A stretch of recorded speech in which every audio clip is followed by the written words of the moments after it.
యాదాద్రి భువనగిరి జిల్లా చౌటుప్పల్ మండలం ధర్మోజుగూడెం వద్ద 65వ జాతీయ రహదారిపై ఈరోజు తెల్లవారుజామున 5 గంటల ప్రాంతంలో ఘోర రోడ్డు ప్రమాదం సంభవించింది. విజయవాడ నుంచి హైదరాబాద్ వెళ్తున్నటువంటి భారీ కంటైనర్ను వెనుక నుండి వస్తున్నటువంటి ఆరెంజ్ ట్రావెల్ బస్సు ఢీకొట్టడంతో ఈ ప్రమాదం జరిగినట్టుగా తెలుస్తుంది. ఈ ప్రమాదంలో దాదాపు 13 మంది ప్రయాణికులకు గాయాలయ్యాయి.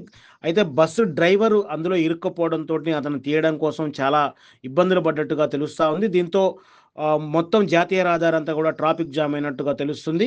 అయితే అక్కడికి చేరుకున్నటువంటి స్థానికులు క్షతగాత్రులను కాపాడే ప్రయత్నం చేయకుండా వీడియోలు, ఫోటోలు తీయడంతో వారందరూ కూడా ఆవేదన వ్యక్తం చేస్తున్న పరిస్థితి కనిపిస్తూ ఉంది. అయితే వీరిని హాస్పిటల్కి తరలించే ప్రయత్నంలో 108 అంబులెన్స్ ఆలస్యంగా రావడం, అది కూడా ఒక్క అంబులెన్స్ రావడంతో మిగతా వారు చాలా అసంతృప్తికి లోనయ్యారని చెప్పొచ్చు. ఎందుకంటే ఎమర్జెన్సీ ఉంటే వారి పరిస్థితి ఏంటి అని వాళ్ళు ప్రశ్నిస్తున్న పరిస్థితి మనకు కనిపిస్తూ ఉంది.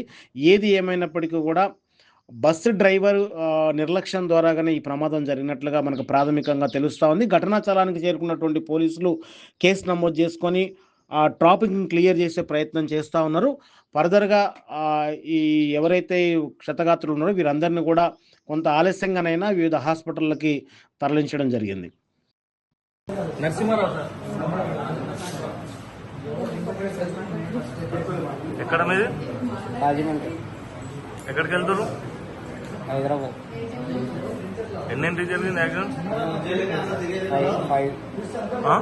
5.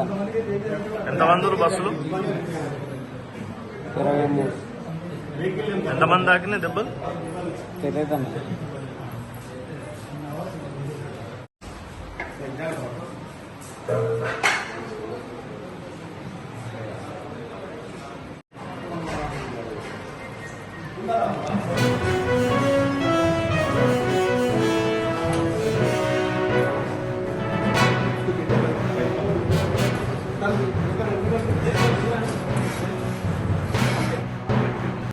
నేను రాజమండ్రి నుంచి ఈసీఎల్ వెళ్దాం అనుకుని బస్సు ఎక్కానండి. ఎక్కేటప్పటికి బస్సు బాగానే వస్తున్నాడు. వచ్చేటప్పటికి తెల్లవారుజామున 5 గంటలకి కొడుకున్న స్థాయిలో ఉన్నప్పుడు ఒక లారీ ఆగిపోయి ఉన్నది రోడ్డు మీద. ఆగిపోయిన లారీని ఈ ఆర్జీ ట్రావెల్స్ వెళ్ళి గుద్దడంతో అక్కడికక్కడే మాకు దెబ్బలు తగిలినాయండి. అప్పుడు మేము ఎక్కడ ఉంటే 108 కూడా మాకు త్వరగా రాలేదు సార్. అందులో ఉన్నప్పటికీ డ్రైవర్ని కూడా ఎవరు లాగలేకపోయారు. మమ్మల్ని ఉండిపోతే హాఫ్ అన్ అవర్ యాక్సిడెంట్ అయిన తర్వాత బస్సులో ఉండిపోయాము. చాలా మంది ఏడుస్తూ అలాగే ఉన్నా సరే ఎవరు పట్టించుకోలేదు. ఎవరు వచ్చిన ఫోటోలు, వీడియోలో తీశారు తప్ప మమ్మల్ని బయటకు లాగి ఎవరు కూడా మమ్మల్ని హాస్పిటల్ తీసుకెళ్ళమని చేయలేదు. అలాగే ఒకరు పోలీసులు వచ్చి ఫోటోలు తీసుకున్నారు కానీ ఎవరు చేయలేదు.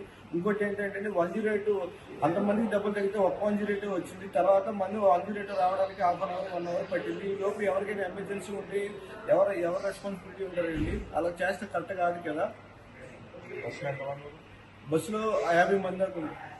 25 మెంబర్స్ వరకు దెబ్బలు తగిలాయండి. లేటెస్ట్ న్యూస్ తెలుగు మరియు ఇంగ్లీష్ అప్డేట్స్ కోసం ఇప్పుడే క్యూన్యూస్ అఫీషియల్ యాప్ ని ప్లే స్టోర్ నుండి డౌన్లోడ్ చేసుకోండి. సరికొత్త సమాచారాల కోసం క్యూన్యూస్ వెబ్సైట్ ని ఫాలో అవ్వండి. ఛానల్లో ప్రాంతీయ, జాతీయ, అంతర్జాతీయ వార్తలు వీక్షించండి.